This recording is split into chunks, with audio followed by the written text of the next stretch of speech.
ces grands mots qu'on utilise beaucoup mais qui nous concernent tant, sur la solidarité, la fraternité, eh bien tout cela valait bien une biennale.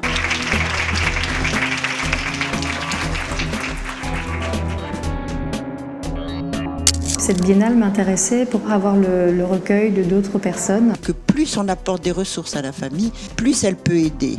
Plus l'État se désengage et moins elle peut aider parce qu'elle s'épuise et parce qu'elle n'a pas les moyens de le faire. Et gérer ça avec la carrière professionnelle, c'est extrêmement difficile.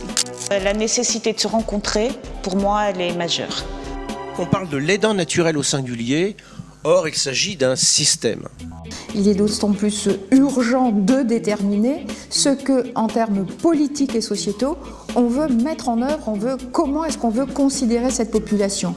Je dois dire que c'est au détour d'une discussion avec des amis que je me suis rendu compte récemment que j'étais un aidant, parce que le terme était nouveau pour moi. Restons vigilants quant à ce qui nous est quelque part imposé par la société via de beaux slogans comme « Chez soi, le premier choix ». L'implication est forcément forte à la fois physiquement et émotionnellement. Je crois qu'il faut se garder ce droit de dire non pour protéger l'amour. Peut-être il y a une beauté d'être dépendant, c'est surtout plutôt la interdépendance.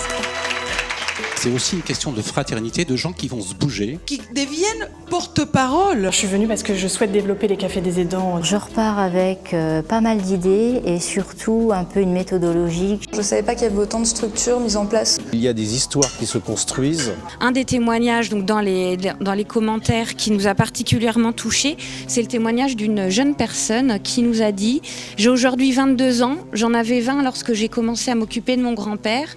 À présent, il est décédé et cette période de ma vie a été la plus forte et la plus formatrice qui soit. » Merci.